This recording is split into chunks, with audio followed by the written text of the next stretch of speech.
Hello my YouTube family, ಹೇಗಿದ್ದೀರಾ ಎಲ್ಲರೂ ಚೆನ್ನಾಗಿದ್ದೀರಾ? ಅದೇ ರೀತಿ ನಿಮ್ಮ ಲೈಫ್ನಲ್ಲಿ ಪಾಸಿಟಿವ್ ಆಗಿ ಥಿಂಕ್ ಮಾಡ್ತಾ ಇದ್ದೀರಾ ಅಂದ್ಕೊಂಡಿದ್ದೀನಿ. ನಿಮ್ಮ ಮನಸ್ಸಿನಲ್ಲಿ ಯಾರಿದ್ದಾರೋ, ಯಾರ ಬಗ್ಗೆ ನೀವು ತುಂಬ ಥಿಂಕ್ ಮಾಡ್ತಾ ಇದ್ದೀರೋ ಅವರನ್ನು ನೆನೆಸ್ಕೊಂಡು ಇಲ್ಲಿ ಸ್ಕ್ರೀನ್ ಮೇಲೆ ಕಾಣಿಸ್ತಾ ಇರೋ ಇಮೇಜಸ್ಸಲ್ಲಿ ಒಂದು ಇಮೇಜನ್ನು ಪಿಕ್ ಮಾಡ್ಕೊಳ್ಳಿ. ಇದು ಕಲೆಕ್ಟಿವ್ ಟೈಮ್ಲೆಸ್ ಜನರಲ್ ರೀಡಿಂಗ್ ಆಗಿರುತ್ತೆ. ಜನರಲ್ ರೀಡಿಂಗ್ ಆಗಿರೋದ್ರಿಂದ ಜನರಲ್ ರೀತಿಯಲ್ಲಿ ನೀವು ಇದನ್ನು ಜಡ್ಜ್ ಮಾಡಬೇಕಾಗುತ್ತೆ. ಅಂದರೆ ಎಷ್ಟು ವಿಷಯಗಳು ನಿಮಗೆ ಮ್ಯಾಚ್ ಆಗುತ್ತೋ, ಎಷ್ಟು ಎನರ್ಜೀಸ್ಗಳು ನಿಮಗೆ ಮ್ಯಾಚ್ ಆಗುತ್ತೋ ಅಷ್ಟನ್ನು ಮಾತ್ರ ತಗೊಂಡು ಬಾಕಿ ಉಳಿದಿರುವ ವಿಷಯಗಳನ್ನು ನೀವು ಅಲ್ಲಿಗೆ ಬಿಡಬೇಕಾಗುತ್ತೆ. ಈ ರೀಡಿಂಗಲ್ಲಿ ಬರುವ ಯಾವುದೇ ವಿಷಯಗಳನ್ನಾಗಲಿ ಫೋರ್ಸ್ಫುಲ್ಲಾಗಿ ನಿಮ್ಮ ಮೇಲೆ ನೀವು ಹಾಕ್ಕೊಳ್ಬಾರ್ದು. ಹಾಗಾದರೆ ಈಗ ರೀಡಿಂಗನ್ನು ಶುರು ಮಾಡೋಣ. ಹೆಲೋ ಆಪ್ಷನ್ ನಂಬರ್ 1, ಹೇಗಿದ್ದೀರಾ ಎಲ್ಲರೂ? ನಿಮ್ಮ ಮನಸ್ಸಿನಲ್ಲಿ ಯಾರಿದ್ದಾರೋ, ಯಾರ ಬಗ್ಗೆ ನೀವು ತುಂಬ ಥಿಂಕ್ ಮಾಡ್ತಾ ಇದ್ದೀರೋ, ಕಣ್ಣು ಮುಚ್ಚಿ 2 ನಿಮಿಷ ಡೀಪ್ ಬ್ರೀತ್ ತಗೊಂಡು ಆ ವ್ಯಕ್ತಿಯ ಮುಖವನ್ನು ವಿಜುವಲೈಸ್ ಮಾಡಿ, ಆ ವ್ಯಕ್ತಿಯ ಹೆಸರನ್ನು ಮನಸ್ಸಾರೆ 3 ಬಾರಿ ನೆನೆಸ್ಕೊಂಡು, ಅದೇ ರೀತಿ ಆ ವ್ಯಕ್ತಿ ಮತ್ತು ನೀವು ಒಟ್ಟಿಗೆ ಕಳೆದಿರುವ ಬ್ಯೂಟಿಫುಲ್ ಮೆಮೊರೀಸ್ನ ನೆನಪು ಮಾಡಿಕೊಂಡು ಈ ರೀಡಿಂಗನ್ನು ನೋಡೋದಕ್ಕೆ ಶುರು ಮಾಡಿ. ರೀಡಿಂಗನ್ನು ನೋಡಬೇಕಾದ್ರೆ ವಿಡಿಯೋನ ಲೈಕ್ ಮಾಡ್ಕೊಳ್ಳಿ, ಅದೇ ರೀತಿ ಚಾನಲ್ನ ಸಬ್ಸ್ಕ್ರೈಬ್ ಮಾಡಿಕೊಂಡು ಕನೆಕ್ಟ್ ಆಗಿ. ಆಗ ನಿಮ್ಮ ಎನರ್ಜಿ ಅನ್ನೋದು ಇಲ್ಲಿ ಸರಿಯಾಗಿ ಕನೆಕ್ಟ್ ಆಗುತ್ತೆ. ಅದೇ ರೀತಿ ಈ ರೀಡಿಂಗ್ ಅನ್ನೋದು ನಿಮಗೆ ಸರಿಯಾಗಿ ರೆಸೊನೇಟ್ ಆಗುತ್ತೆ. ಯಾರಿಗಾಗಿ ಈ ರೀಡಿಂಗನ್ನು ನೀವು ನೋಡ್ತಾ ಇದ್ದೀರೋ ಅವರು ನಿಮ್ಮ ಲೈಫ್ನಲ್ಲಿ ಯಾರು ಬೇಕಾದರೂ ಆಗಿರ್ಬೋದು. ಅವರು ನಿಮ್ಮ ಲವ್ವರ್ ಆಗಿರ್ಬೋದು, ಎಕ್ಸ್ ಆಗಿರ್ಬೋದು, ಕ್ರಶ್ ಆಗಿರ್ಬೋದು, ಪಾರ್ಟ್ನರ್ ಆಗಿರ್ಬೋದು, ಸೋಲ್ಮೇಟ್ ಆಗಿರ್ಬೋದು. ಹಾಗಾದರೆ ರೆಡಿನಾ ನೀವು? Let's start the reading. ಈ ವ್ಯಕ್ತಿ ನಿಮಗೆ ಏನು ಹೇಳಬೇಕು ಅಂತ ಇದ್ದಾರೆ? ಅವರ ಮನಸ್ಸಿನಲ್ಲಿ ಮುಚ್ಚಿಟ್ಟಿರುವ ಭಾವನೆಗಳೇನು, ನಿಮ್ಮ ಬಗ್ಗೆ ಇರುವ ಫೀಲಿಂಗ್ಸ್ಗಳೇನು, ನಿಮಗೆ ಏನು ಲವ್ ಮೆಸೇಜನ್ನು ಕೊಡಬೇಕು ಅಂತ ಇದ್ದಾರೆ? ಇಲ್ಲಿವರೆಗೂ ನಿಮಗೆ ಏನು ಹೇಳ್ಕೊಳ್ಳೋದಕ್ಕೆ ಆಗದೇ ಇರುವ ಮೆಸೇಜ್ ಇದೆ ಇವರ ಮನಸ್ಸಿನಲ್ಲಿ, ಅದೆಲ್ಲವನ್ನು ಇದರಲ್ಲಿ ನೋಡೋಣ. ಈಗ ಎನರ್ಜಿಯಲ್ಲಿ ನೋಡಿದಾಗ ನಿಮ್ಮ ರಿಲೇಷನ್ಶಿಪ್ಪಲ್ಲಿ ಈಗ ಒಂದು ಡಿಸ್ಟೆನ್ಸ್ ಅನ್ನೋದು ಕಾಣಿಸ್ತಾ ಇದೆ. ಬ್ರೇಕ್ ಅಥವಾ ನೋ ಕಾಂಟ್ಯಾಕ್ಟ್ ಸಿಚುವೇಶನ್ ಇದೆ. ಕಮ್ಯುನಿಕೇಷನ್ ಅನ್ನೋದು ಇಲ್ಲ, ಮಿಸ್ಅಂಡರ್ಸ್ಟ್ಯಾಂಡಿಂಗ್ ಇದೆ. ನಿಮ್ಮಿಬ್ಬರ ಹಾರ್ಟ್ ಕೂಡ ಈಗ ತುಂಬ ಹೆವಿಯಾಗಿದೆ. ನಿಮ್ಮ ಮನಸ್ಸು ಮಾತ್ರ ಹರ್ಟ್ ಆಗಿದೆ ಅಂತ ಅನ್ಕೋಬೇಡಿ, ಅವರ ಮನಸ್ಸು ಕೂಡ ಈಕ್ವಲಿ ಹರ್ಟ್ ಆಗಿದೆ ಅನ್ನೋ ಎನರ್ಜಿ ಕಾಣಿಸ್ತಾ ಇದೆ. ಇದು ಒನ್ ಸೈಡೆಡ್ ಪೇಯ್ನ್ ಅಲ್ಲ, ಇದು ಬೋತ್ ಸೈಡ್ಸ್ ಬ್ರೋಕನ್ ಎನರ್ಜಿ ಅನ್ನೋ ರೀತಿ ಎನರ್ಜಿ ಕಾಣಿಸ್ತಾ ಇದೆ. ಬಟ್ ನೀವು ಥಿಂಕ್ ಮಾಡ್ತಾ ಇರ್ಬೋದು, ನೀವು ಮಾತ್ರ ನೋವು ಅನುಭವಿಸ್ತಾ ಇದ್ದೀರಾ, ಪೇಯ್ನಲ್ಲಿದ್ದೀರಾ, ಹರ್ಟ್ ಆಗಿದ್ದೀರಾ ಅಂತ. ಬಟ್ ಸತ್ಯ ಏನು ಅಂದರೆ ಅವರು ಕೂಡ ಮನಸ್ಸಿನ ಒಳಗಡೆ ದುಃಖದಲ್ಲಿದ್ದಾರೆ. ಯಾಕೆ ಈ ರೀತಿ ಆಗಿದೆ, ರೀಸನ್ ಏನು ಅಂತ ನೋಡೋದಾದರೆ, ಅವರು ನಿಮಗೋಸ್ಕರ ರೈಟ್ ಡಿಸಿಷನನ್ನು ತಗೊಳ್ಳಿಲ್ಲ. ರೀಸೆಂಟ್ ಪಾಸ್ಟಲ್ಲಾಗಿರ್ಬಹುದು ಕಮಿಟ್ಮೆಂಟ್ ಕೊಟ್ಟಿಲ್ಲ, ಆ್ಯಕ್ಷನ್ ತಗೊಂಡಿಲ್ಲ, ನಿಮ್ಮನ್ನು ಚೂಸ್ ಮಾಡಲಿಲ್ಲ. ಥರ್ಡ್ ಪಾರ್ಟಿಯನ್ನು ಚೂಸ್ ಮಾಡಿರ್ಬೋದು ಅಥವಾ ಯಾವುದೋ ಒಂದು ಸಿಚುವೇಶನಿಂದ ದೂರ ಆಗಿರ್ಬೋದು. ಇದರಿಂದ ನೀವು ತುಂಬ ಹರ್ಟ್ ಆಗಿದ್ದೀರಾ. ಆದರೆ ಅವರು ಈಗ ಯೋಚನೆ ಮಾಡ್ತಾ ಇದ್ದಾರೆ. ಇವರ ಮಿಸ್ಟೇಕ್ನ ಅರಿವಾಗಿದೆ, ಇವರ ಫಾಲ್ಟ್ ಅಂತ ಗೊತ್ತಾಗಿದೆ. ಇವರಲ್ಲಿ ಕೆಲವು ಇಶ್ಯೂಸ್ ಕಾಣಿಸ್ತಾ ಇದೆ. ಮೆಚ್ಯೂರಿಟಿ ಕಡಿಮೆ ಇರ್ಬೋದು, ಫೈನಾನ್ಷಿಯಲ್ ಪ್ರಾಬ್ಲಮ್ಸ್ ಇದೆ, ಫ್ಯಾಮಿಲಿ ಪ್ರೆಷರ್ ಇದೆ, ಅಥವಾ ಇಲ್ಲಿ ಕೆಲವರ ಲೈಫ್ನಲ್ಲಿ ಥರ್ಡ್ ಪಾರ್ಟಿ ಕೂಡ ಇರಬಹುದು. ಅವರು ಕನ್ಫ್ಯೂಸ್ಡ್ ಆಗಿದ್ದಾರೆ, ಬ್ಯಾಲೆನ್ಸ್ ಮಾಡ್ಕೊಳ್ಳೋದಕ್ಕೆ ಆಗಿಲ್ಲ ಈ ರಿಲೇಷನ್ಶಿಪ್ಪಲ್ಲಿ. ಹಾಗಾಗಿ ನಿಮಗೂ ಕೂಡ ಹರ್ಟ್ ಆಗಿದೆ. ಬಟ್ ಈಗ ಅವರು ಕೂಡ ಹರ್ಟ್ ಮಾಡ್ಕೊಂಡಿದ್ದಾರೆ, ಆ ರೀತಿ ಎನರ್ಜಿ ಕಾಣಿಸ್ತಾ ಇದೆ. ಅವರ ಮನಸ್ಸಿನಲ್ಲಿರುವ ಫೀಲಿಂಗ್ಸ್ಗಳೇನು, ಹಿಡನ್ ಎಮೋಷನ್ಸ್ ಏನು ಅಂತ ನೋಡೋಣ. ಇವರು ಹೊರಗಡೆ ಸ್ಟ್ರಾಂಗ್ ಆಗಿ ಕಾಣಿಸ್ಕೊಳ್ತಾ ಇರ್ಬೋದು, ಬಟ್ ಇನ್ಸೈಡ್ ತುಂಬ ರಿಗ್ರೆಟ್ ಇದೆ, ಗಿಲ್ಟ್ ಇದೆ, ಪೇಯ್ನ್ ಇದೆ. ಇವ್ರು ನಿಮಗೆ ಹೇಳಬೇಕು ಅಂತ ಇದ್ದಾರೆ, ನಿಮಗೆ ನೋವು ಕೊಟ್ಟು ಇವರು ಹ್ಯಾಪಿ ಆಗಿಲ್ಲ ಅಂತ ನಿಮಗೆ ಮೆಸೇಜ್ ಕೊಡ್ತಾ ಇದ್ದಾರೆ. ನೀವು ಹರ್ಟ್ ಆದ ದಿನದಿಂದ ಇವರು ಕೂಡ ಹರ್ಟ್ ಆಗಿದ್ದಾರೆ ಅಂತ ನಿಮಗೆ ಹೇಳ್ತಾ ಇದ್ದಾರೆ. ನಿಮ್ಮ ಸ್ಮೈಲ್ ಇಲ್ಲದೆ ಇವರಿಗೆ ಲೈಫ್ ಎಂಪ್ಟಿ ಅಂತ ಅನ್ನಿಸ್ತಾ ಇದೆ. ಇವರು ನಿಮ್ಮನ್ನು ಯಾವ ರೀತಿ ನೋಡ್ತಾ ಇದ್ದಾರೆ ಅಂದರೆ ಒಂದು ಸ್ಟಾರ್, ಒಂದು ಏಂಜಲ್, ಆ ರೀತಿ ಥಿಂಕ್ ಮಾಡ್ತಾ ಇದ್ದಾರೆ. ಇವರು ಅಂದ್ಕೊಳ್ತಾ ಇದ್ದಾರೆ, I see the way you shine. ನೀವು ಲೈಫ್ನಲ್ಲಿ ಗ್ರೋ ಆಗ್ತಾ ಇದ್ದೀರಾ, ಇಂಪ್ರೂವ್ ಆಗ್ತಾ ಇದ್ದೀರಾ, ಅದನ್ನು ಇವರು ನೋಡ್ತಾ ಇದ್ದಾರೆ, ಅಬ್ಸರ್ವ್ ಮಾಡ್ತಾ ಇದ್ದಾರೆ. ಇವ್ರಿಗೆ ಪ್ರೌಡ್ ಕೂಡ ಫೀಲ್ ಆಗ್ತಾ ಇದೆ, ಬಟ್ ಜೊತೆಗೆ ಪೇಯ್ನ್ ಕೂಡ ಫೀಲ್ ಆಗ್ತಾ ಇದೆ, ನಿಮ್ಮಿಂದ ದೂರ ಇದ್ದಾರೆ ಅಂತ ಆ ಎನರ್ಜಿ ಕಾಣಿಸ್ತಾ ಇದೆ. Their thoughts about you. ಇವರು ನಿಮ್ಮ ಬಗ್ಗೆ ಏನು ಮನಸ್ಸಿನಲ್ಲಿ ಥಾಟ್ಸ್ ಇಟ್ಕೊಂಡಿದ್ದಾರೆ ಅಂತ ನೋಡೋದಾದರೆ, ಇವರು ಕಣ್ಣು ಮುಚ್ಚಿದಾಗ ನಿಮ್ಮ ಫೇಸ್ ಅನ್ನೋದು ಕಾಣಿಸ್ತೆ ಇವರಿಗೆ. ನಿಮ್ಮ ವಾಯ್ಸ್ ನೆನಪಾಗುತ್ತೆ. ನೀವು ಇವರ ಲೈಫ್ನ ಒಂದು ಪಾರ್ಟ್ ಅಂತ ಅಂದ್ಕೊಳ್ತಾ ಇದ್ದಾರೆ, ಅದರ್ ಆಫ್ ಅಂತ ಅಂದ್ಕೊಳ್ತಾ ಇದ್ದಾರೆ. ನೀವು ಇಲ್ಲದೆ ಇದ್ದರೆ ಇನ್ಕಂಪ್ಲೀಟ್ ಫೀಲ್ ಮಾಡ್ಕೊಳ್ತಾ ಇದ್ದಾರೆ. ಅವರು ನಿಮ್ಮನ್ನು ಮೈ ಅದರ್ ಹಾಫ್ ಅನ್ನೋ ಫೀಲ್ ಮಾಡ್ಕೊಳ್ತಾ ಇದ್ದಾರೆ, ಆ ಎನರ್ಜಿ ಕಾಣಿಸ್ತಾ ಇದೆ. ಕೆಲವರಿಗೆ ಇಲ್ಲಿ ಥರ್ಡ್ ಪಾರ್ಟಿ ಎನರ್ಜಿ ಕೂಡ ಇದೆ. ಇದು ನೆಸೆಸರಿ ಅನದರ್ ಲವರ್ ಆಗಿರಬೇಕು ಅಂತ ಇಲ್ಲ. ಇದು ಫ್ಯಾಮಿಲಿ ಇರ್ಬೋದು, ಜಾಬ್ ಪ್ರೆಷರ್ ಇರ್ಬೋದು, ಫ್ರೆಂಡ್ಸ್ ಆಗಿರ್ಬೋದು, ಸೊಸೈಟಿ ಆಗಿರ್ಬೋದು, ಬಟ್ ಇನ್ನೊಬ್ಬ ವ್ಯಕ್ತಿ ಕೂಡ ಆಗಿರಬಹುದು. ಅವರು ತಪ್ಪಾಗಿ ಬೇರೆ ವಿಷಯವನ್ನು ಚೂಸ್ ಮಾಡಿದ್ದಾರೆ ಅಥವಾ ಥರ್ಡ್ ಪಾರ್ಟಿಯನ್ನು ಚೂಸ್ ಮಾಡಿದ್ದಾರೆ. ಹಾಗಾಗಿ ನಿಮ್ಮನ್ನು ಬಿಟ್ಟಿದ್ದಾರೆ ಅನ್ನೋ ಎನರ್ಜಿ ಕೂಡ ಕಾಣಿಸ್ತಾ ಇದೆ. ಅದರ ಬಗ್ಗೆ ಈಗ ರಿಗ್ರೆಟ್ ಫೀಲ್ ಆಗ್ತಾ ಇದೆ. ತುಂಬ ಸ್ಟ್ರಾಂಗ್ ಆಗಿ ರಿಗ್ರೆಟ್ ಫೀಲ್ ಮಾಡ್ಕೊಳ್ತಾ ಇದ್ದಾರೆ. ಅವ್ರು ತಪ್ಪು ಮಾಡಿರೋದು ಅವರಿಗೆ ಗೊತ್ತಾಗಿದೆ. ನಿಮ್ಮನ್ನು ಹರ್ಟ್ ಮಾಡಬಾರ್ದಿತ್ತು. ನಿಮ್ಮ ಟಿಯರ್ಸ್ ಅವ್ರಿಗೆ ಫಿಯರ್ ಆಗಿದೆ. ಅಂದರೆ ನೀವು ಹತ್ರ ಅದು ಇವ್ರಿಗೆ ಪನಿಷ್ಮೆಂಟ್ ಅನ್ನೋ ರೀತಿಯಲ್ಲಿ ಫೀಲ್ ಮಾಡ್ತಾ ಇದ್ದಾರೆ. ಇವರು ನಿಜವಾಗ್ಲೂ ಏನು ಬಯಸ್ತಾ ಇದ್ದಾರೆ ಅಂತ ಎನರ್ಜಿಯಲ್ಲಿ ನೋಡೋದಾದರೆ come back, re entry, second chance, I want to impress you again ಅನ್ನೋ ಎನರ್ಜಿ ಕಾಣಿಸ್ತಾ ಇದೆ. I want to fix everything, ಎಲ್ಲವನ್ನು ಸರಿ ಮಾಡ್ಕೋಬೇಕು, ನಿಮ್ಮ ಲೈಫ್ನಲ್ಲಿ ಮತ್ತೆ ಬಂದು ನಿಮ್ಮನ್ನು ಇಂಪ್ರೆಸ್ ಮಾಡಬೇಕು, ಆ ರೀತಿ ಥಿಂಕ್ ಮಾಡ್ತಾ ಇದ್ದಾರೆ. ನ್ಯೂ ಚಾಪ್ಟರ್ ಶುರು ಮಾಡಬೇಕು ನಿಮ್ಮ ಲೈಫ್ನಲ್ಲಿ, ರಿಲೇಷನ್ಶಿಪ್ಪಲ್ಲಿ ಅನ್ನೋ ರೀತಿ ಯೋಚನೆ ಮಾಡ್ತಾ ಇದ್ದಾರೆ. But why they are not coming back, ಅವ್ರು ಯಾಕೆ ಆ ರೀತಿ ಬರೋದಕ್ಕೆ ಆಗ್ತಾ ಇಲ್ಲ? ಆ ಎನರ್ಜಿಯನ್ನು ನೋಡೋದಾದರೆ ಫಿಯರ್ ಇದೆ, ಅವ್ರು ಯಾಕೆ ಬರ್ತಿಲ್ಲ ಅಂತ. ಅಂದರೆ ಅವ್ರು ಅಂದ್ಕೊಳ್ತಾರೆ ನೀವು ಫರ್ಗಿವ್ ಮಾಡ್ತೀರಾ, ಇವರನ್ನು ಅಕ್ಸೆಪ್ಟ್ ಮಾಡ್ತೀರಾ ಇಲ್ವಾ ಅನ್ನೋ ರೀತಿ ಯೋಚನೆ ಮಾಡ್ತಾ ಇದ್ದಾರೆ. ಈ ಡೌಟ್ ಏನಿದೆ ಅವರನ್ನು ಅಲ್ಲೇ ಸ್ಟಾಪ್ ಮಾಡ್ತಾ ಇದೆ ಅನ್ನೋ ಎನರ್ಜಿ ಕಾಣಿಸ್ತಾ ಇದೆ. ಇನ್ನು ಇಲ್ಲಿ ಸ್ಪಿರಿಚುವಲ್ ಕನೆಕ್ಷನ್ ಕಾಣಿಸ್ತಾ ಇದೆ. ಸ್ಟ್ರಾಂಗ್ ಸೋಲ್ ಕನೆಕ್ಷನ್ ಇದೆ ನಿಮ್ಮಿಬ್ಬರ ನಡುವೆ. ಮ್ಯಾನಿಫೆಸ್ಟೇಷನ್ ಮಾಡ್ತಾ ಇದ್ದಾರೆ, ನಿಮ್ಮನ್ನು ಮ್ಯಾನಿಫೆಸ್ಟ್ ಮಾಡ್ತಾ ಇದ್ದಾರೆ. ಯೂನಿವರ್ಸ್ ಹತ್ರ ಪ್ರೇ ಮಾಡ್ಕೊಳ್ತಾ ಇದ್ದಾರೆ, ಬೇಡ್ಕೊಳ್ತಾ ಇದ್ದಾರೆ. ಮತ್ತು ನಿಮ್ಮಿಬ್ಬರನ್ನು ಒಂದು ಮಾಡು ಅನ್ನೋ ರೀತಿ ಥಿಂಕ್ ಮಾಡ್ತಾ ಇದ್ದಾರೆ. ಇನ್ನು ನಿಮ್ಮ ಸೈಡ್ ಯಾವ ರೀತಿ ಎನರ್ಜಿ ಇದೆ ಅಂತ ನೋಡೋಣ. ನೀವು ಕೂಡ ಔಟ್ವರ್ಡ್ ಸ್ಟ್ರಾಂಗ್ ಆಗಿದ್ದೀರಾ, ಬಟ್ ಇನ್ಸೈಡ್ ಬ್ರೋಕನ್ ಎನರ್ಜಿ ಕಾಣಿಸ್ತಾ ಇದೆ. ನೀವು ಕೂಡ ಮೂವ್ ಆನ್ ಆಗೋದಕ್ಕೆ ಟ್ರೈ ಮಾಡ್ತಾ ಇದ್ದೀರಾ, ಬಟ್ ಹಾರ್ಟ್ ಇನ್ನೂ ಹೋಲ್ಡ್ ಮಾಡ್ತಾ ಇದೆ. ಈ ವ್ಯಕ್ತಿ ಕೂಡ ಈ ರೀತಿ ಟ್ರೈ ಮಾಡಿರ್ಬೋದು, ಇವರು ಕೂಡ ಹೋಲ್ಡ್ ಆಗಿದ್ದಾರೆ. ಇನ್ನು ಇಲ್ಲಿ ಸೆಕೆಂಡ್ ಚಾನ್ಸ್, ರೀಕನ್ಸಿಲೇಷನ್ ಎನರ್ಜಿ ಅನ್ನೋದು ತುಂಬ ಜಾಸ್ತಿ ಕಾಣ್ತಾ ಇದೆ. ಬಟ್ ಹೀಲಿಂಗ್ ಬೇಕು, ಕ್ಲಾರಿಟಿ ಬೇಕು, ಕಮ್ಯುನಿಕೇಷನ್ ಇಬ್ಬರ ನಡುವೆ ಸರಿಯಾಗಿ ನಡೆಯಬೇಕು. ಇವ್ರು ನಿಮಗೆ ಯಾವ ಲವ್ ಮೆಸೇಜ್ ಕೊಡ್ತಾ ಇದ್ದಾರೆ ಅಂತ ನೋಡೋಣ. ಐ ಆಮ್ ಸಾರಿ ಅಂತ ಹೇಳ್ತಾ ಇದ್ದಾರೆ. I miss you, I still love you. ನೀವು ಇಲ್ಲದೆ ಇದ್ದರೆ ಕಂಪ್ಲೀಟ್ ಅಲ್ಲ ಇವರ ಲೈಫ್ ಅಂತ ನಿಮಗೆ ಹೇಳ್ತಾ ಇದ್ದಾರೆ. ಪ್ಲೀಸ್ ಡೋಂಟ್ ಹೇಟ್ ಮೀ ಅನ್ನೋ ರೀತಿ ನಿಮಗೆ ಮೆಸೇಜ್ ಕೊಡ್ತಾ ಇದ್ದಾರೆ. ಎನರ್ಜಿ ಅಕಾರ್ಡಿಂಗ್ ಈ ವ್ಯಕ್ತಿ ನಿಮ್ಮ ಬಗ್ಗೆ ತುಂಬ ಥಿಂಕ್ ಮಾಡ್ತಾ ಇದ್ದಾರೆ. ನಿಮ್ಮ ಲೈಫ್ನಲ್ಲಿ ಮತ್ತೆ ಬರಬೇಕು ಅಂತ ಯೋಚನೆ ಮಾಡ್ತಾ ಇದ್ದಾರೆ. ಇವರ ಮನಸ್ಸಿನಲ್ಲಿ ನಿಮ್ಮ ಬಗ್ಗೆ ತುಂಬ ಫೀಲಿಂಗ್ಸ್ಗಳಿದೆ. ಮಾಡಿರುವ ತಪ್ಪಿನ ರಿಗ್ರೆಟ್ ಫೀಲ್ ಮಾಡ್ಕೊಳ್ತಾ ಇದ್ದಾರೆ. ಮತ್ತೆ ಒಂದು ಚಾನ್ಸ್ ಬೇಕು ಅಂತ ಇವರು ಫೀಲ್ ಮಾಡ್ಕೊಳ್ತಾ ಇದ್ದಾರೆ. ಆ ಎನರ್ಜಿ ಕಾಣಿಸ್ತಾ ಇದೆ.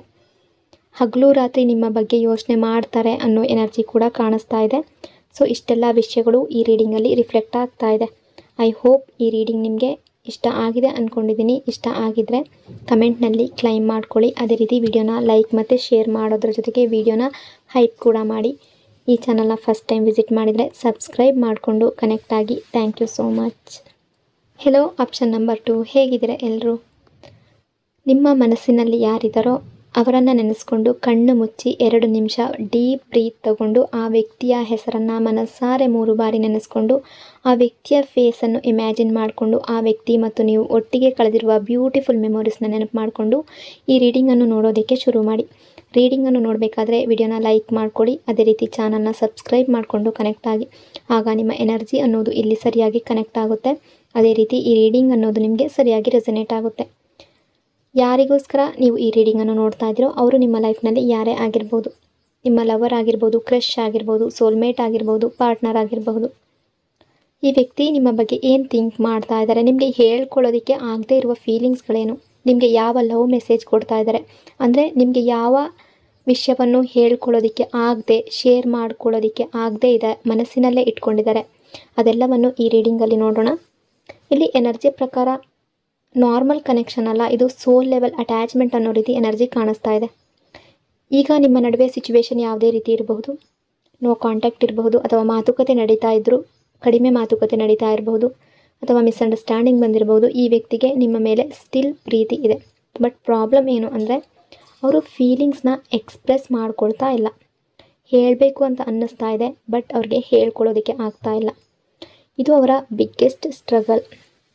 ಇಲ್ಲಿ ಒಂದು ಕ್ಲಿಯರ್ ಎನರ್ಜಿ ಇದೆ. ಈ ವ್ಯಕ್ತಿಯಿಂದ ಮಿಸ್ಟೇಕ್ ಆಗಿದೆ. ಅವರು ನಿಮಗೆ ಹರ್ಟ್ ಮಾಡಿರ್ಬೋದು, ಸುಳ್ಳು ಹೇಳಿರ್ಬೋದು, ಅಥವಾ ಚೀಟ್ ಕೂಡ ಮಾಡಿರ್ಬೋದು, ಸಮ್ ಆಫ್ ಯು. ಆದರೆ ಒನ್ ಥಿಂಗ್ ಕ್ಲಿಯರ್, ಅವರು ಆ ತಪ್ಪಿನಿಂದ ಹ್ಯಾಪಿ ಆಗಿಲ್ಲ. ಅವರು ರೀಸೆಂಟ್ ಪಾಸ್ಟಲ್ಲಿ ಆಗಿರ್ಬೋದು, ಯಾವುದೋ ಒಂದು ರೀತಿಯಲ್ಲಿ ನಿಮಗೆ ಹರ್ಟ್ ಮಾಡಿದ್ದಾರೆ, ಚೀಟ್ ಮಾಡಿದ್ದಾರೆ, ಏನೋ ತಪ್ಪು ಮಾಡಿದ್ದಾರೆ. ಬಟ್ ಅವರು ಅದರಿಂದ ಹ್ಯಾಪಿಯಾಗಿದ್ದಾರೆ, ಖುಷಿಯಾಗಿದ್ದಾರೆ ಅಂತ ಅಂದ್ಕೋಬೇಡಿ. ಅವರು ಖುಷಿಯಾಗಿಲ್ಲ.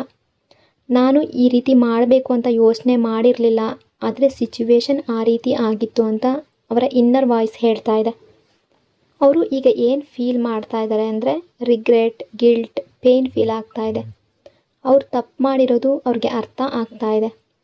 ನಿಮ್ಮನ್ನು ಹರ್ಟ್ ಮಾಡಬಾರ್ದಿತ್ತು ಅಂತ ಅಂದ್ಕೊಳ್ತಾ ಇದ್ದಾರೆ. ನೀವು ದೂರ ಆದಮೇಲೆ ಅವರಿಗೆ ಅವರ ಮಿಸ್ಟೇಕ್ ವ್ಯಾಲ್ಯೂ ಗೊತ್ತಾಗಿದೆ. ಅನ್ಸ್ಯಾಟಿಸ್ಫೈಡ್ ಫೀಲ್ ಮಾಡ್ಕೊಳ್ತಾ ಇದ್ದಾರೆ. ಪೀಸ್ ಇಲ್ಲ, ಕ್ಲಾರಿಟಿ ಇಲ್ಲ, ಹ್ಯಾಪಿನೆಸ್ ಅನ್ನೋದು ಇಲ್ಲ. ಅವರು ಖುಷಿಯಾಗಿಲ್ಲ ಹೇಳಬೇಕು ಅಂದರೆ. ಕನ್ಫ್ಯೂಷನ್ ಅನ್ನೋದು ಕಾಣ್ತಾ ಇದೆ ಇವ್ರಿಗೆ. ಇಲ್ಲಿ ನೋ ಕಾಂಟ್ಯಾಕ್ಟ್ ಸಿಚುವೇಶನ್ ಇದೆ ಇಬ್ಬರ ನಡುವೆ, ಅಥವಾ ವೆರಿ ಲೆಸ್ ಕಮ್ಯುನಿಕೇಷನ್ ಅನ್ನೋದು ಕೂಡ ಕಾಣಿಸ್ತಾ ಇದೆ. ಅಂದರೆ ನೀವಿಬ್ಬರು ಮಾತಾಡಿದ್ರೂ ಕೂಡ ಹಾರ್ಟ್ ಕನೆಕ್ಷನ್ ಅನ್ನೋದು ಕಾಣಿಸ್ತಾ ಇಲ್ಲ. ಕನ್ಫ್ಯೂಷನ್ ಎನರ್ಜಿ ಸ್ಟ್ರಾಂಗ್ ಆಗಿದೆ. ಇಬ್ಬರೂ ಯೋಚನೆ ಮಾಡ್ತಾ ಇದ್ದೀರಾ, ಬಟ್ ಯಾರೂ ಕೂಡ ಮೂವ್ ಮಾಡ್ತಾ ಇಲ್ಲ. ನೀವು ಮೂವ್ ಮಾಡ್ತಾ ಇಲ್ಲ, ಅವರು ಮೂವ್ ಮಾಡ್ತಾ ಇಲ್ಲ ಅನ್ನೋ ಎನರ್ಜಿ ಕಾಣಿಸ್ತಾ ಇದೆ. ನೀವು ಕೂಡ ಕೆಲವರ ಲೈಫ್ನಲ್ಲಿ ನೀವು ಕಾಲ್ ಮಾಡೋದಕ್ಕೆ, ಮೆಸೇಜ್ ಮಾಡೋದಕ್ಕೆ ಇಂಟ್ರೆಸ್ಟ್ ಇದ್ದರೂ ಕೂಡ ಹೈಡ್ ಮಾಡ್ಕೊಳ್ತಾ ಇದ್ದೀರಾ ನಿಮ್ಮ ಫೀಲಿಂಗ್ಸನ್ನು. ಆ ವ್ಯಕ್ತಿ ಕೂಡ ಅದೇ ರೀತಿ ಇದ್ದಾರೆ ಅನ್ನೋ ಎನರ್ಜಿ ಕಾಣಿಸ್ತಾ ಇದೆ. ದೇರ್ ಕರೆಂಟ್ ಥಾಟ್ಸ್, ಅವರ ಈಗಿನ ಪ್ರೆಸೆಂಟ್ ಯೋಚನೆಗಳೇನು ನಿಮ್ಮ ಬಗ್ಗೆ ಅಂತ ನೋಡೋಣ. ಈ ವ್ಯಕ್ತಿ ಈಗ ಸೀರಿಯಸ್ ಆಗಿ ಥಿಂಕ್ ಮಾಡ್ತಾ ಇದ್ದಾರೆ. ನಾನು ರೆಸ್ಪಾನ್ಸಿಬಲ್ ಆಗಬೇಕು, ನಾನು ಸೆಟ್ಲ್ ಆಗಬೇಕು, ಫೈನಾನ್ಷಿಯಲಿ ನಾನು ಸ್ಟೇಬಲ್ ಆಗಬೇಕು, ನಿಮ್ಮ ಲೈಫ್ನಲ್ಲಿ ಒಳ್ಳೆಯ ಪಾರ್ಟ್ನರ್ ಆಗಬೇಕು, I want to take responsibility, ನಿಮ್ಮ ಎಲ್ಲ ರೆಸ್ಪಾನ್ಸಿಬಿಲಿಟಿಯನ್ನು ತಗೊಳ್ಬೇಕು, ನಿಮ್ಮ ಜವಾಬ್ದಾರಿಯನ್ನು ತಗೊಳ್ಬೇಕು ಅಂತ ಅಂದ್ಕೊಳ್ತಾ ಇದ್ದಾರೆ. I want to be a better person ಅನ್ನೋ ರೀತಿ ಥಿಂಕ್ ಮಾಡ್ತಾ ಇದ್ದಾರೆ. ಇನ್ನು ಕೆರಿಯರ್ ಮತ್ತು ಫೈನಾನ್ಷಿಯಲ್ ಸ್ಟ್ರಗಲ್ ಅನ್ನೋದು ಕಾಣಿಸ್ತಾ ಇದೆ. ಇವರ ಲೈಫ್ನಲ್ಲಿ ಫೈನಾನ್ಷಿಯಲ್, ಕೆರಿಯರ್ ಸ್ಟ್ರಗಲ್ಸ್ ಇದೆ. ಅದನ್ನು ಫಿಕ್ಸ್ ಮಾಡಬೇಕು ಅಂತ ಥಿಂಕ್ ಮಾಡ್ತಾ ಇದ್ದಾರೆ. ಮೊದಲು ನಾನು ಸ್ಟೇಬಲ್ ಆಗಬೇಕು, ಆಮೇಲೆ ಅವರ ಲೈಫ್ಗೆ ಹೋಗಬೇಕು, ಅಂದರೆ ನಿಮ್ಮ ಲೈಫ್ಗೆ ಹೋಗಬೇಕು ಅನ್ನೋ ರೀತಿ ಯೋಚನೆ ಮಾಡ್ತಾ ಇದ್ದಾರೆ. ನಿಮಗೆ ಗುಡ್ ಲೈಫ್ ಕೊಡಬೇಕು, ಒಂದು ಒಳ್ಳೆಯ ಲೈಫ್ ಕೊಡಬೇಕು ಅಂತ ಇಂಟೆನ್ಷನ್ ಇದೆ ಈ ಪರ್ಸನ್ಗೆ. ಈ ವ್ಯಕ್ತಿಯ ನಿಜವಾದ ಫೀಲಿಂಗ್ಸ್ ಏನು, ಟ್ರೂ ಫೀಲಿಂಗ್ಸ್ ಏನು ಅಂತ ನೋಡೋಣ. ಅವರು ನಿಮಗೆ ಏನು ಹೇಳಬೇಕು ಅಂತ ಇದ್ದಾರೆ. ಅವರು ನಿಮಗೆ ಒಂದು ಲವ್ ಮೆಸೇಜ್ ಕೊಡ್ತಾ ಇದ್ದಾರೆ. ಇವರು ನಿಮ್ಮನ್ನು ನಿಜವಾಗ್ಲೂ ತುಂಬ ಲವ್ ಮಾಡ್ತಾರೆ. I am loyal to you, ತುಂಬ ಲಾಯಲ್ ಆಗಿದ್ದಾರೆ ನಿಮಗೆ ಅಂತ ಹೇಳ್ತಾ ಇದ್ದಾರೆ. ನಿಮ್ಮ ಬಗ್ಗೆ ಜೆನ್ಯೂನ್ ಫೀಲಿಂಗ್ಸ್ ಇದೆ ಇವರ ಮನಸ್ಸಿನಲ್ಲಿ, ಹಾರ್ಟ್ನಲ್ಲಿ ನಿಮ್ಮ ನೆನಪಿದೆ ಅಂತ ಹೇಳ್ತಾ ಇದ್ದಾರೆ. ಇದು ಟೈಮ್ ಪಾಸ್ ಅಲ್ಲ, ಇದು ಟ್ರೂ ಲವ್ ಎನರ್ಜಿ ಅಂತ ಇವರು ನಿಮಗೆ ಹೇಳ್ತಾ ಇದ್ದಾರೆ. ಇನ್ನು ನೈಟ್ ಥಾಟ್ಸ್, ರಾತ್ರಿಯ ನೆನಪುಗಳು ತುಂಬ ಕಾಡ್ತಾ ಇದೆ. ರಾತ್ರಿ ಟೈಮ್ನಲ್ಲಿ ಎಲ್ಲವೂ ಸೈಲೆಂಟ್ ಆಗಿದ್ದಾಗ ಇವರಿಗೆ ನಿಮ್ಮ ನೆನಪು ತುಂಬ ಬರ್ತಾ ಇದೆ. ನೀವೇನು ಮಾಡ್ತಾ ಇದ್ದೀರಾ, ಇವರನ್ನು ನೆನಪಿಸ್ಕೊಳ್ತೀರಾ ಇಲ್ವಾ ಅಂತ ಥಿಂಕ್ ಮಾಡ್ತಾ ಇದ್ದಾರೆ. ಈ ಥಾಟ್ಸ್ ಅವರನ್ನು ಬಿಡ್ತಾ ಇಲ್ಲ, ತುಂಬ ಕಾಡ್ತಾ ಇದೆ. ಹಿಡನ್ ಫೀಲಿಂಗ್ಸ್ ಏನಿದೆ ಇವರ ಮನಸ್ಸಿನಲ್ಲಿ ಅಂತ ನೋಡೋಣ. ಇವರ ಫೀಲಿಂಗ್ಸ್ ಫುಲ್ ಸ್ಟ್ರಾಂಗ್ ಇದೆ, ಬಟ್ ಇವರು ಹೈಡ್ ಮಾಡ್ಕೊಳ್ತಾ ಇದ್ದಾರೆ. ಯಾಕೆ ಅಂದರೆ ಫ್ಯಾಮಿಲಿ ಪ್ರೆಷರ್ ಇದೆ, ರೆಸ್ಪಾನ್ಸಿಬಿಲಿಟಿ ಇದೆ, ಫಿಯರ್ ಇದೆ. ಈಗ ಹೇಳಿದ್ರೆ ಸಿಚುವೇಶನ್ ಹ್ಯಾಂಡಲ್ ಆಗುತ್ತಾ ಅನ್ನೋ ರೀತಿ ಯೋಚನೆ ಮಾಡ್ತಾ ಇದ್ದಾರೆ. ಇನ್ನು ಸೋಷಿಯಲ್ ಮೀಡಿಯಾದಲ್ಲಿ ನಿಮ್ಮನ್ನು ಅಬ್ಸರ್ವ್ ಮಾಡ್ತಾ ಇದ್ದಾರೆ. ಸ್ಟಾಕಿಂಗ್ ಎನರ್ಜಿ ಕಾಣ್ತಾ ಇದೆ. ಇವರು ನಿಮ್ಮ ಡಿ ಪಿ ಚೆಕ್ ಮಾಡ್ತಾರೆ, ನಿಮ್ಮ ಸ್ಟೇಟಸ್ ನೋಡ್ತಾರೆ. ಫೇಕ್ ಅಕೌಂಟ್ ಮೂಲಕ ಕೂಡ ಕೆಲವರು ಫೇಕ್ ಐ ಡಿ ಮೂಲಕ ನಿಮ್ಮನ್ನು ಸ್ಟಾಕ್ ಮಾಡಿದ್ದಾರೆ. ತುಂಬ ನಿಮ್ಮ ಬಗ್ಗೆ ಥಿಂಕ್ ಮಾಡ್ತಾ ಇದ್ದಾರೆ, ತುಂಬ ಫೋಕಸ್ ಮಾಡ್ತಾ ಇದ್ದಾರೆ. ನಿಮ್ಮ ಬಗ್ಗೆ ಲವ್ ಅನ್ನೋದು ತುಂಬ ಜಾಸ್ತಿ ಕಾಣ್ತಾ ಇದೆ. ಇವರಿಗೆ ಬಿಗ್ಗೆಸ್ಟ್ ಫಿಯರ್ ಏನು ಅಂತ ನೋಡೋಣ. ನಿಮ್ಮನ್ನು ಕಳ್ಕೊಳ್ಳೋದು. ನಿಮ್ಮ ಲೈಫ್ನಲ್ಲಿ ಬೇರೆ ಯಾರಾದರೂ ಬರ್ತಾರಾ, ಅಥವಾ ಇವರನ್ನು ಬಿಟ್ಟು ನೀವು ಹೋಗ್ತೀರೇನೋ, ಇವರ ಲೈಫಿಂದ ಇವರನ್ನು ಬಿಟ್ಟು ಹೋಗ್ತೀರೇನೋ, ಅಥವಾ ಪೂರ್ತಿಯಾಗಿ ಇವರನ್ನು ಮರೆತು ಬಿಡ್ತೀರೇನೋ. ಈಗ ಸಿಚುವೇಶನ್ ಯಾವುದೇ ರೀತಿ ಇರ್ಬೋದು, ಇವರಿಂದ ನೀವು ದೂರ ಆಗಿರ್ಬೋದು, ಬಟ್ ಇವರನ್ನು ಪೂರ್ತಿಯಾಗಿ ಮರೀತೀರೇನೋ, ಇವರ ನೆನಪು ನಿಮಗೆ ಆಗೋದಿಲ್ವೇನೋ ಅನ್ನೋ ರೀತಿ ಭಯ ಪಡ್ತಾ ಇದ್ದಾರೆ. ಈ ಥಾಟ್ ಅವರಿಗೆ ಪ್ಯಾನಿಕ್ ಕೊಡ್ತಾ ಇದೆ. ಅವರು ನಿಮಗೆ ಹೇಳಬೇಕು ಅಂತ ಇದ್ದಾರೆ, I don't want to hide this love anymore. ನಿಮ್ಮನ್ನು ತುಂಬ ಮಿಸ್ ಮಾಡ್ತೀನಿ ಅಂತ ಹೇಳ್ತಾ ಇದ್ದಾರೆ. ನೀವು ಇವರ ಟ್ರೂ ಲವ್ ಅಂತ ಹೇಳ್ತಾ ಇದ್ದಾರೆ. ನೀವು ಇವರ ಹಾರ್ಟ್ನಲ್ಲಿ ಇದ್ದೀರಾ ಅನ್ನೋ ರೀತಿ ನಿಮಗೆ ಮೆಸೇಜ್ ಕೊಡ್ತಾ ಇದ್ದಾರೆ. ನಿಮ್ಮ ಪ್ಲೇಸ್ ಯಾರೂ ತಗೊಳ್ಳೋದಕ್ಕೆ ಆಗಲ್ಲ, ನಿಮ್ಮ ಪ್ಲೇಸ್ಗೆ ಬೇರೆ ಯಾರೂ ಬರೋದಕ್ಕೆ ಆಗೋದಿಲ್ಲ ಅಂತ ನಿಮಗೆ ಹೇಳ್ತಾ ಇದ್ದಾರೆ. ಇವರು ಫ್ಯೂಚರ್ನಲ್ಲಿ ಕಮಿಟ್ಮೆಂಟ್ ಕೊಡಬೇಕು ಅಂತ ಯೋಚನೆ ಮಾಡ್ತಾ ಇದ್ದಾರೆ. ಮ್ಯಾರೇಜ್ ಅಥವಾ long term relationship energy strong ಆಗಿ ಕಾಣಿಸ್ತಾ ಇದೆ. I want a family with you, ನಿಮ್ಮ ಜೊತೆ ಒಂದು ಫ್ಯಾಮಿಲಿ ನೋಡ್ತಾ ಇದ್ದಾರೆ. I want to life time with you, ನಿಮ್ಮ ಜೊತೆ ಲೈಫ್ ಟೈಮ್ ಸ್ಪೆಂಡ್ ಮಾಡಬೇಕು ಅನ್ನೋ ರೀತಿ ಥಿಂಕ್ ಮಾಡ್ತಾ ಇದ್ದಾರೆ. ಅದರ ಬಗ್ಗೆ ಯೋಚನೆ ಮಾಡ್ತಾ ಇದ್ದಾರೆ. ಪ್ಲ್ಯಾನ್ ಮಾಡ್ತಾ ಇದ್ದಾರೆ ನಿಮ್ಮ ಲೈಫ್ಗೆ ಮತ್ತೆ ಎಂಟ್ರಿ ಮಾಡಬೇಕು ಅಂತ, ಸರ್ಪ್ರೈಸ್ ಕೊಡಬೇಕು ಅಂತ. ವೆಯ್ಟ್ ಫಾರ್ ಮೀ ಅನ್ನೋ ಎನರ್ಜಿ ಕಾಣಿಸ್ತಾ ಇದೆ. ನೀವು ಇವರನ್ನು ವೆಯ್ಟ್ ಮಾಡ್ತಾ ಇದ್ದೀರಾ ಅಂತ ಅಂದ್ಕೊಳ್ತಾ ಇದ್ದಾರೆ. ಇವರು ನಿಮಗೆ ಟೈಮ್ ರಿಕ್ವೆಸ್ಟ್ ಮಾಡ್ತಾ ಇದ್ದಾರೆ. Please give me some time, ನಾನು ಎವ್ರಿಥಿಂಗ್ ಫಿಕ್ಸ್ ಮಾಡ್ತೀನಿ, ಎಲ್ಲವನ್ನು ಸರಿ ಮಾಡ್ತೀನಿ, ಸ್ವಲ್ಪ ಟೈಮ್ ಕೊಡಿ ಅಂತ ನಿಮ್ಮ ಹತ್ರ ಕೇಳ್ಕೊಳ್ತಿದ್ದಾರೆ. ಆ ಎನರ್ಜಿ ಕಾಣಿಸ್ತಾ ಇದೆ. ಇನ್ನು ನಿಮ್ಮ ಸೈಡಿಂದ ನಿಮ್ಮ ಎನರ್ಜಿಯನ್ನು ನೋಡೋಣ. ಈಗ ನೀವು ಕನ್ಫ್ಯೂಸ್ ಆಗಿದ್ದೀರಾ, ಚೀಟ್ ಮಾಡಿದ್ದಾರೆ, ಟೈಮ್ ಪಾಸ್ ಮಾಡಿದ್ದಾರೆ ಅಂತ ಅಂದ್ಕೊಳ್ತಾ ಇದ್ದೀರಾ, ಸುಳ್ಳು ಹೇಳಿದ್ದಾರೆ ನಿಮ್ಮ ಲೈಫ್ನಲ್ಲಿ ಅಂತ ಅಂದ್ಕೊಳ್ತಾ ಇದ್ದೀರಾ. ನಿಮ್ಮ ಟ್ರಸ್ಟ್ ಬ್ರೇಕ್ ಆಗಿದೆ, ಮೈಂಡ್ ಫುಲ್ ಡೌಟ್ಸ್ ಅನ್ನೋದು ಕಾಣಿಸ್ತಾ ಇದೆ. ಬಟ್ ಇವ್ರು ನಿಮಗೆ ಕ್ಲಾರಿಟಿಯ ಮೆಸೇಜ್ ಕೊಡ್ತಾ ಇದ್ದಾರೆ. Please don't over think, negative thoughts ಬಿಡಿ, ಇವರ ಸೈಡ್ ಕೂಡ ಅಂಡರ್ಸ್ಟ್ಯಾಂಡ್ ಮಾಡಿ, ಇವರ ಸಿಚುವೇಶನ್ನ ನೀವು ಅಂಡರ್ಸ್ಟ್ಯಾಂಡ್ ಮಾಡಿ ಅಂತ ಕೇಳ್ಕೊಳ್ತಾ ಇದ್ದಾರೆ. ಇಲ್ಲಿ ಸ್ಟ್ರಾಂಗ್ ರಿಯೂನಿಯನ್ ಎನರ್ಜಿ ಇದೆ, ಸಪ್ರೇಷನ್ ಟೆಂಪ್ರವರಿ ಮಾತ್ರ ಅನ್ನೋ ರೀತಿ ಎನರ್ಜಿ ಕಾಣಿಸ್ತಾ ಇದೆ. ರಿಯೂನಿಯನ್ ಅನ್ನೋರಿದ್ದು ಇಲ್ಲಿ ಸ್ಟ್ರಾಂಗ್ ಆಗಿ ಕಾಣಿಸ್ತಾ ಇದೆ. ತುಂಬ ಜನರ ಲೈಫ್ನಲ್ಲಿ ಮತ್ತೆ ರಿಯೂನಿಯನ್, ಮತ್ತೆ ಕನೆಕ್ಟ್ ಆಗುವ ಎನರ್ಜಿ ಕಾಣಿಸ್ತಾ ಇದೆ. ಪೇಷನ್ಸ್ ಇರಲಿ, ಸೆಲ್ಫ್ ರೆಸ್ಪೆಕ್ಟ್ ಕಾಪಾಡ್ಕೊಳ್ಳಿ, ಬಟ್ ಹಾರ್ಟನ್ನು ಕ್ಲೋಸ್ ಮಾಡ್ಕೋಬೇಡಿ ಅನ್ನೋ ಮೆಸೇಜ್ ಕೂಡ ನಿಮಗೆ ಇದೆ. ಲೈಫ್ನಲ್ಲಿ ಬ್ಯಾಲೆನ್ಸ್ ಅನ್ನೋದು ಇಂಪಾರ್ಟೆಂಟ್. ಸೊ ಇಷ್ಟೆಲ್ಲ ವಿಷಯಗಳು ಈ ರೀಡಿಂಗಲ್ಲಿ ರಿಫ್ಲೆಕ್ಟ್ ಆಗ್ತಾ ಇದೆ. ಐ ಹೋಪ್ ಈ ರೀಡಿಂಗ್ ನಿಮಗೆ ಇಷ್ಟ ಆಗಿದೆ ಅಂದ್ಕೊಂಡಿದ್ದೀನಿ. ಇಷ್ಟ ಆಗಿದರೆ ಕಮೆಂಟ್ನಲ್ಲಿ ಕ್ಲೈಮ್ ಮಾಡ್ಕೊಳ್ಳಿ. ಅದೇ ರೀತಿ ವಿಡಿಯೋನ ಲೈಕ್ ಮತ್ತು ಶೇರ್ ಮಾಡೋದ್ರ ಜೊತೆಗೆ ವಿಡಿಯೋನ ಹೈಪ್ ಕೂಡ ಮಾಡಿ. ಈ ಚಾನಲ್ನ ಫಸ್ಟ್ ಟೈಮ್ ವಿಸಿಟ್ ಮಾಡಿದರೆ ಸಬ್ಸ್ಕ್ರೈಬ್ ಮಾಡಿಕೊಂಡು ಕನೆಕ್ಟ್ ಆಗಿ. ಇನ್ನೊಂದು ಪವರ್ಫುಲ್ ಡೀಪ್ ರೀಡಿಂಗ್ನೊಂದಿಗೆ ಮತ್ತೆ ಸಿಗ್ತೀನಿ. Until then take care. Thank you so much.